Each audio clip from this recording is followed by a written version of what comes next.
புகைப்பிடிப்பது புற்றுநோயை உண்டாக்கும், உயிரைக் கொல்லும். மது அருந்துதல் உடல் நலத்திற்கு தீங்கு விளைவிக்கும். பாதுகாப்பாக இருப்பீர், மது அருந்திவிட்டு வாகனம் ஓட்டாதீர்.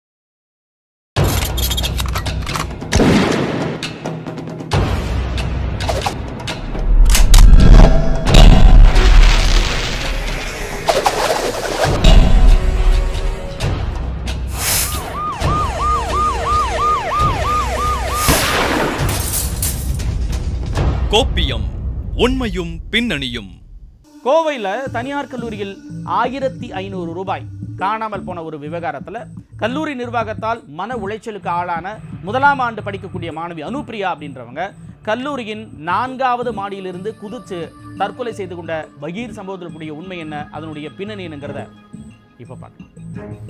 நாளைய எதிர்காலமும் ஒவ்வொரு குடும்பங்களில் ஒட்டுமொத்த நம்பிக்கையுமாக இருக்கும் மாணவர்கள் பலவிதமான எதிர்கால கனவுகளுடன் கல்லூரிகளில் அடியெடுத்து வைக்கின்றனர். ஆனால் பல நேரங்களில் கல்லூரி அனைத்து மாணவர்களுக்கும் ஒரே மாதிரியாக அமைவதில்லை. அப்படித்தான் திருவண்ணாமலை மாவட்டம் நாச்சிப்பட்டு கிராமத்தைச் சேர்ந்த அனுப்பிரியா என்ற மாணவி தன்னுடைய 12ஆம் வகுப்பை முடித்துவிட்டு பலவிதமான கனவுகளுடன் கோவையில் உள்ள தனியார் மருத்துவமனையில் செயல்பட்டு வரும் பாராமெட்ரிக் கல்லூரியில் சேர்ந்து விடுதியில் தங்கி முதலாம் ஆண்டு படித்து வந்துள்ளார். இந்த நிலையில்தான் விடுதியில் தங்கி படித்து வந்த அனுப்பிரியா கடந்த செவ்வாய்க்கிழமை கல்லூரி மருத்துவமனையின் 4வது மாடியிலிருந்து கீழே குதித்து தற்கொலை செய்து கொண்ட சம்பவத்தால் அவருடைய பெற்றோரும் மகள் குறித்து கண்ட பலவிதமான கனவுகளோடு அனுப்பிரியாவின் எதிர்கால கனவுகளும் தவிடுபொடியாகி போனது. தற்போது அவர் படித்து வரும் படிப்பின் ஒரு பகுதியாக இக்கல்லூரியில் படிக்கும் மாணவர்கள் அருகே உள்ள மருத்துவமனையில் செய்முறை பயிற்சி மேற்கொண்டு வருவது வழக்கம் என்பதால் கடந்த செவ்வாய்க்கிழமை பயிற்சி மேற்கொண்டிருந்த போது அங்கு பயிற்சிக்கு வந்திருந்த வேறொரு மாணவியின் பையிலிருந்த 1500 ரூபாய் காணாமல் போயுள்ளது. அது குறித்து அந்த கல்லூரி நிர்வாகத்திடம் அளித்த புகாரின் அடிப்படையில் கல்லூரி நிர்வாகம் மாணவி அனுப்பிரியாவிடம் விசாரணை என்ற பெயரில் கடுமையாக நடந்து கொண்டதாக தெரிகிறது. இதனால் மன உளைச்சலுக்கு ஆளான அவர் கல்லூரியின் 4வது மாடியிலிருந்து கீழே குதித்து தற்கொலை செய்து கொண்டுள்ளார். சாப்பிட்டியா, என்னமா பண்ற, என்ன கூட மிரட்டினா சார், படிக்கிறியா இல்லையான்னு மிரட்டினா சார். இன்னைக்கு காணும் சார், 6 மணிக்கோ 6:30 மணிக்கோ சார் போன் போட்டு உன் பொண்ணு இந்த மாதிரி காசு எடுத்திருக்கா, நான் உங்ககிட்ட சொன்னோம்ல அப்படின்ட்டு சொன்னாங்க சார். கொஞ்ச நேரம் கழிச்சு கீழே விழுந்துட்டான்னு சொன்னாங்க சார். கீழே விழுந்துட்டான்னா என்ன மேடம், எங்க மேடம் அடிபட்டு இருக்குன்னு கேட்டதுக்கு உடம்புல சில அடிதான் அப்படின்னு சொன்னாங்க சார். கொஞ்ச நேரம் கழிச்சு உங்க பொண்ணு எகிரி உச்சிச்சுன்னு சொல்றாங்க சார். நானே என்ன ஏதுன்னு எங்களுக்கு எதுவுமே தெரியல சார். நாங்க அப்படியே அடிச்சு புடிச்சுன்னு கோயம்புத்தூருக்கு வண்டி எடுத்துன்னு வந்தவங்க தான் சார். கோயம்புத்தூர்ல பாதி தூரத்துல இருக்கும்போதே உன் தங்கச்சி செத்துட்டான்னு சொல்றாங்க சார். கவர்மெண்ட் ஹாஸ்பிட்டல்ல இருந்து போன் வந்துச்சு சார், செத்துட்டான்னு சொல்றாங்க சார். நான் யார போய் கேட்பேன் சார். இந்த சம்பவம் மாணவர்கள் மத்தியில் பெரும் அதிர்ச்சியை ஏற்படுத்திய நிலையில் பீளமேடு போலீசார் உடலை கைப்பற்றி வழக்கு பதிவு செய்தனர். அதே நேரத்தில் உயிரிழந்த மாணவியின் தாய், சகோதரர் மற்றும் சக மாணவ மாணவியர் கோவை அரசு மருத்துவமனை பிரேத பரிசோதனை கிடங்கு முன் திரண்டு மாணவியிடம் தனியாக விசாரித்த கல்லூரி முதல்வர் மற்றும் 2 பேராசிரியர்கள் மீது உரிய நடவடிக்கை எடுக்க வேண்டும் எனவும் மாணவி குடும்பத்தினருக்கு இழப்பீடு வழங்க வேண்டும் எனவும் கோரிக்கை விடுத்தனர். காலேஜில் ஃபைனல் இயர் படிச்சுக்கோங்க சார். இப்போ எங்கள் சப்ஜூனியர் பொண்ணு இப்போ ஒரு பொண்ணு நேற்று வந்து சூசைட் பண்ணியிருக்கு. அது என்ன ரீசன்னு இன்ன வரைக்கும் எங்களுக்கு தெரியல சார்.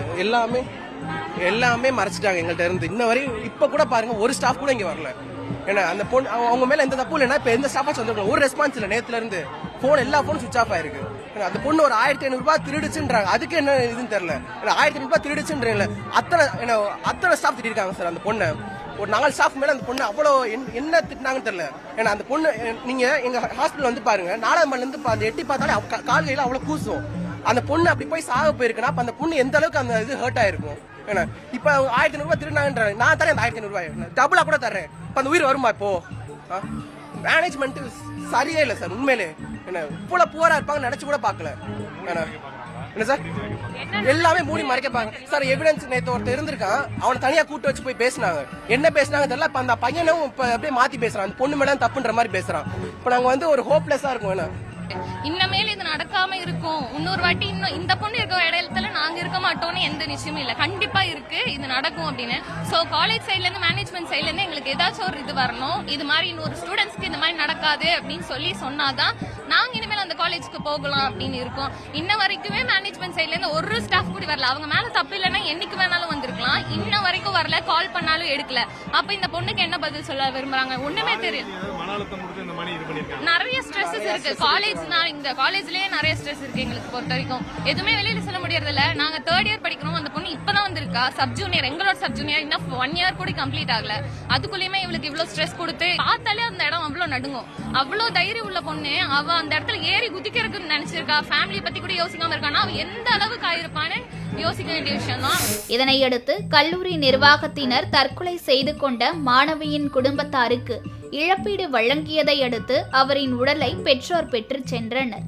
இந்த சம்பவத்தால் அப்பகுதியில் பெரும் பரபரப்பு ஏற்பட்டது.